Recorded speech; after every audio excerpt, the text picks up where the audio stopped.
in general, I think some of the negative perception around budget airlines has arisen from previous practices as to whether or not we take care of our customers, particularly during times of disruption. And the industry model has changed. So it's no longer the bad old budget airlines of the past, leaving you stranded. We all take care of our customers. We have to. We know that. Well, I wouldn't use the word premium to define ourselves. I think we want to be different, and we want to have a proposition that customers can aspire to. So if you look at in terms of the aircraft, obviously the 787 gave us a wonderful platform.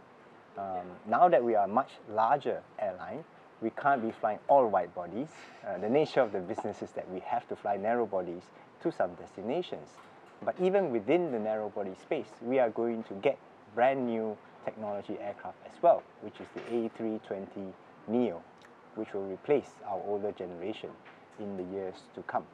So we do feel that we want to have that differentiation from everybody else, but not necessarily in respect of a premium differentiation. All the market segments are quite different in terms of what the customer expects when they buy a ticket from a premium airline like Singapore Airlines, or when they buy a ticket from a budget airline like ourselves. The price points are very different as well, obviously. And the two airlines are structured and managed very differently. So we have different cost base.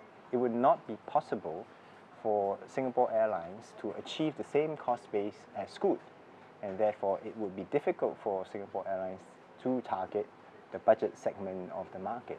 So I think having the two entities is very necessary to make sure that the group as a whole can reach all segments of the markets. In a way, it is true that we are addressing this move towards more point-to-point, and this can be seen in a number of new points that we have been flying to, in particular in countries like China and India, where now we are flying to a lot more secondary cities beyond the major capitals, and that really serves the new point-to-point markets.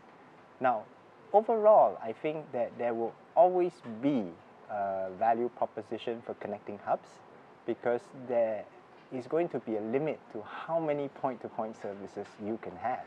I mean, if you are talking about a small town or city to another small town or city, it's highly unlikely that it's going to be served by point-to-point services. So while the mix is changing, and we acknowledge that, but there definitely will continue to be a place for a strong connecting hub type of network. Competition is par for the course, and it has always been very intense in aviation. So it's not something new, it's not something different. We just have to be able to respond adequately and try and stay one step ahead of the rest.